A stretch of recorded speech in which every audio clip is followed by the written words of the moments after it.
El Instituto Estatal de la Cultura y el Centro Nacional de las Artes, a través del Centro de las Artes de Guanajuato, les dan la bienvenida a la exposición Salamanca, Modernidad y Tradición. Bienaventuradas las ciudades atravesadas por un río, pues su memoria será tan antigua como la sed de la tierra y cada día será el día de su fundación. Que se nombre e intitule Salamanca por ahora y para siempre jamás, fueron las palabras con las que el virrey Gaspar de Zúñiga y Acevedo determinó un 16 de agosto de 1602 la fundación de una nueva villa en la geografía de la Nueva España. Previo al edicto que autorizaba la creación y poblamiento de la villa, el actual territorio de Salamanca estuvo conformado por diversas estancias, que fueron grandes extensiones de tierra que el virrey concedía a los españoles para desarrollar actividades económicas y productivas para la corona. Atraídos por el caudaloso río Grande, ahora río Lerma, y por la fertilidad del territorio, los españoles edificaron en este territorio, entre 1540 y 1550, estancias de gran importancia agrícola y ganadera, tales como la estancia de Barahona. Las estancias dependían administrativa y jurídicamente de Celaya. El anhelo de contar con una administración y un gobierno propio motivó a Bartolomé Sánchez Torrado y otros 30 españoles a solicitar al virrey la concesión del territorio habitado y el permiso para establecer una villa con gobierno propio.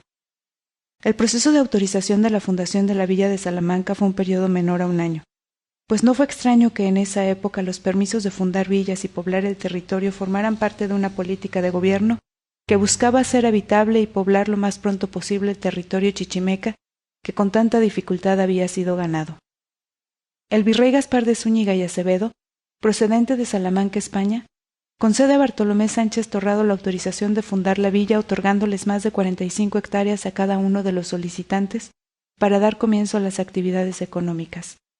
El virrey insistió, de manera determinante, en que el nombre de la villa sería Salamanca, en memoria y honor de Salamanca, España, ciudad en la que nació. Fundada la villa de Salamanca en 1602, se estableció el primer cabildo que la gobernaría a partir del 1 de enero de 1603, conformado por 4 regidores, quienes, de acuerdo con las legislaciones vigentes en la época, elegirían al alcalde y a su suplente. Resultaron elegidos como los primeros alcaldes en la historia de Salamanca Bartolomé Sánchez Torrado y Andrés García de Valencia, ambos españoles.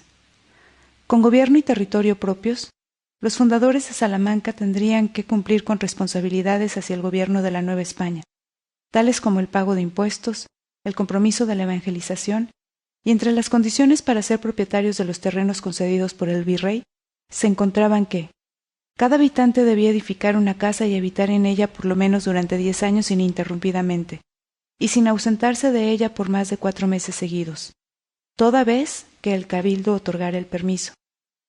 Tenían prohibido vender o arrendar las tierras otorgadas. A las personas que se establecían en la villa pero que no fueron fundadores, se les otorgaba un territorio con una extensión menor, casi la mitad del otorgado a los fundadores. Las responsabilidades hacia la corona, el gobierno de la villa y hacia la tierra eran la misma. Para la construcción de las casas de la nueva villa, el virrey apoyó a los fundadores otorgándoles como esclavos temporales a 10 indígenas tarascos procedentes de los ingenios de Zitácuaro, Ucareo y Tajiomara, con quienes comenzaron las labores de edificación de viviendas, las actividades ganaderas y agrícolas, y especialmente la construcción de los canales para el uso del agua del Río Grande. Pese a la anunciada prosperidad de la villa de Salamanca en el momento de su fundación, 40 años después del establecimiento de los primeros pobladores, una fuerte crisis agrícola y ganadera disminuyó los ánimos y las ganancias económicas de sus habitantes.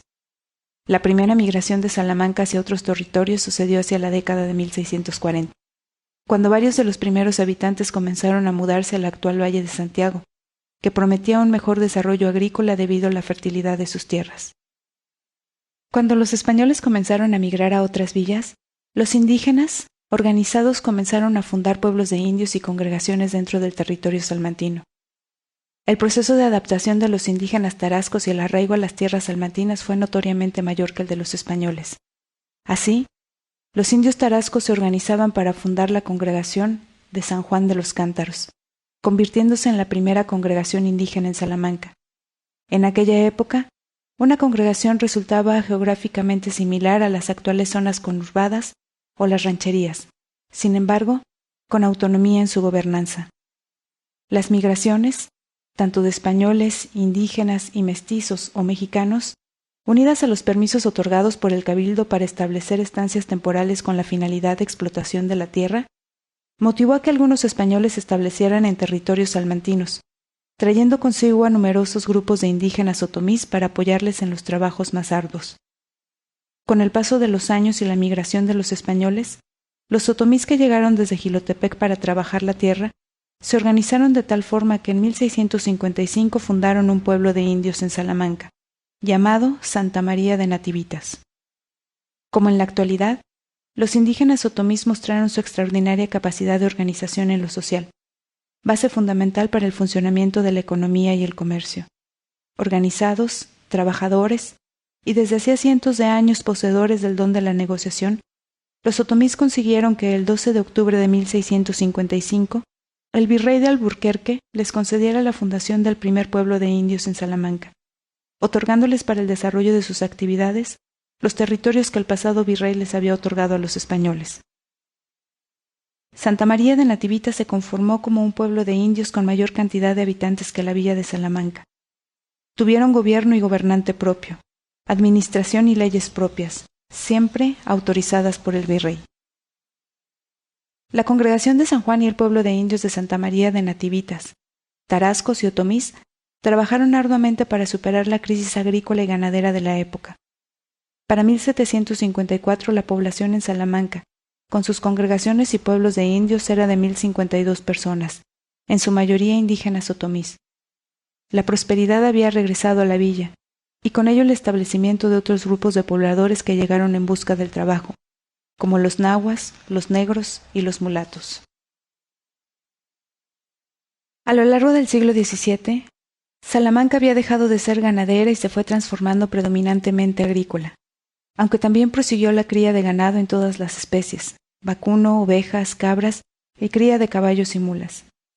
Como lo describiera el jesuito Francisco Javier Clavijero, en Salamanca se cultivaba maíz, chile, aceitunas y otros frutos. En el río pescaban mucho bagre, y se recogen buenas cosechas de vino y de aceite. En 1895, la ciudad de Salamanca tenía 10.000 habitantes, el pueblo de Valtierrilla 1.700. Contaba con 21 haciendas, de las cuales la más poblada era Temascatío con 666 habitantes, Ancón con 471, Uruétaro con 435. Salamanca contaba también con 81 ranchos, de los cuales los más poblados eran mexicanos con 591 habitantes, Loma de Flores con 495, La Joya de Villafaña con 468, El Joconostle con 428. La producción agrícola anual era de 80.000 hectolitros de maíz, 5.000 de frijol, 6.000 de garbanzo, 12.000 de trigo y 3.000 de cebada.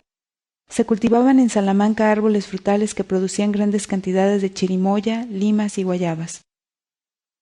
En Salamanca había 16 fábricas de tejidos de lana, algodón y cambaya. La producción de rebozos era muy importante.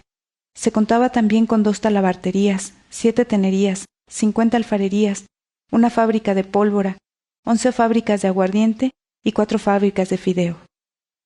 Se mantenía un comercio activo con Guanajuato, México, Valle de Santiago, León y Celaya, exportando cereales, rebozos, cambaya, aguardiente, sombreros de palma, manteca de cerdo en grandes cantidades, cerdos vivos y todo principalmente a la Ciudad de México.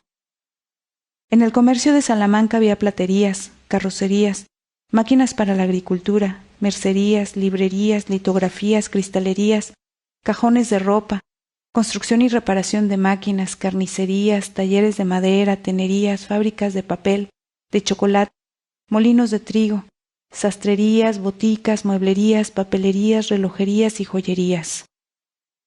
Había una fábrica de guantes, dentistas, fotógrafos, imprentas, notarios, abogados y médicos. Para el año de 1905, la energía eléctrica llegó a Salamanca con la compañía Central Mexico Light Power, colocando los primeros focos en la zona centro. El Teatro Juan Valle, ubicado en la zona centro sobre la calle Guerrero, tenía el trazo semejante a los grandes teatros de la época, A su estreno, en 1893, sirvió exclusivamente como teatro. Daba cabida a zarzuelas, festivales, veladas poético-literarias o musicales y funciones de cine hasta que fue vendido a una gran empresa de cines. Y como no fue construido para esa finalidad, optaron por cerrarlo y dejarlo en total descuido. El sistema de canoas para cruzar el río Lerma fue implementado durante la intervención francesa y perduró hasta fines de 1939. Las canoas eran grandes y fuertes, de lados rectos y fondo plano de tablones gruesos.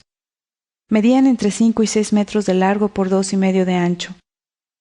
La manejaban 2 hombres, cuando ya estaba embarcado el pasaje, hombres y burros con sus cargas o caballos. Los hombres, apoyando en la orilla un palo que llamaban huemba, empujaban fuerte hasta que la canoa despegaba y avanzaba en el río. Cuando ya estaban en él, los tripulantes se hacían una reata muy gruesa, atada a una y otra ribera de los troncos de mezquite, jalándose de la cuerda con los pies bien apoyados dentro de la canoa que cruzaba el puente. De las últimas canoas que cruzaron el río podemos mencionar a la Golondrina y la Ola, con H. Las canoas desaparecieron cuando en 1940 fue abierto a tránsito el puente El Molinito. El servicio urbano de tranvías se estableció hacia 1892, formado por una empresa cuyo nombre oficial era Ferrocarril Urbano de Salamanca. La empresa disponía de 4 o 5 carros, 1 o 2 abiertos con bancas corridas a todo lo ancho, con acceso a ambos lados cada una. Otros carros eran cerrados, con accesos por los extremos y un pasillo entre los asientos y vidrios en las ventanas. Eran tirados cada uno por un par de mulas. Además de los carros de pasajeros había también carros de carga, que eran unas plataformas de fuertes vigas en las cuales se cargaban los bultos que llegaban en los trenes. El tranvía se deslizaba sobre rieles y recorría el centro. El servicio era bueno y eficaz. Se hacían recorridos varias veces al día y por la noche por lo menos uno. En el año de 1912, a finales de junio y principios de julio, Salamanca sufre una de las más terribles catástrofes de su historia. Una enorme inundación que destruyó todas las cosechas y una gran cantidad de personas perdieron sus casas. Se recibió ayuda del gobierno del estado, de los habitantes de Valle de Santiago, Celaya, León y de varios lugares de México. Así, el origen de la identidad de los salmantinos se encuentra ligado al mestizaje de los españoles, otomís, tarascos y negros, todos establecidos en un territorio cuyo río grande les hizo prosperar y arraigarse a la tierra, aferrándose a la idea de que este espacio, que hoy es Salamanca, era su nueva casa y lo sería para siempre. En Salamanca hay abrazos que han durado toda la vida. El abrazo entre españoles e indígenas, origen de los salmantinos. El abrazo entre salmantinos y las personas que llegaron hace 65 años a la ciudad con la construcción de Pemex y posteriormente con Comisión Federal de Electricidad. Guardamos héroes y seres amados en la geometría de las calles de esta provincia perfecta. Aquí en Salamanca, fundada para siempre jamás hace 412 años, se han acumulado las historias de todos los habitantes y los viajeros. Aquí no hiere el recuerdo. Aquí se quiere el recuerdo de los abuelos. Levantamos la cara y decimos: Salamanca, fundada a la orilla de un río, cultivada por los abuelos otomís, organizada por los abuelos españoles, transformada por Pemex. Salmantinos todos nacidos en tierra fértil donde florecen los amores, donde nacen y se entierran los sueños de los que recorremos sus calles diariamente, donde las campanadas de los templos hacen que vibre el corazón. Volteamos al cielo y vemos a nuestros muertos que estarán, como lo dijo el virrey, desde hoy y para siempre jamás, en esta tierra nuestra floreciendo amor todos los días. Salamanca, donde empieza la patria para quienes lo habitamos, donde llevamos por nombre el sustantivo de nuestro origen, donde sus calles y colores recuerdan aquel canto a mi pueblo de Nías Nandino. Mi pueblo es un pueblo como lo son todos los pueblos, una iglesia y su torre, 2 portales enormes, la botica, el curato, 2 casas de 2 pisos, una escuela de niñas, una escuela de niños, un mercado, unas tiendas, el mesón, los billares, una plaza vetusta con un kiosco en el centro, 4 pilas redondas, de cantera rosada en que se asoma el agua zarca con el sol en la cara, y cercando los prados del huraño jardín, tabachines que elevan sus tupidos follajes para dar, derramadas sus corolas de sangre y unos fresnos perpetuos, de gigante linaje, que abanican los cielos y que beben celajes. Mi pueblo es diferente porque no tiene nada. En él pasan los días sin prisa y sin horario, y solo las campanadas de tiempo en tiempo exhalan el aroma vibrante de su santa palabra que estremece los aires y conmueve las almas. Mi pueblo es diferente a todos los pueblos porque es el pueblo mío, porque estoy en sus atrios sin crecer todavía, porque ahí no envejecen las horas de mis días, y porque se ha quedado, vagando en las aceras, las pisadas ansiosas del niño que yo era.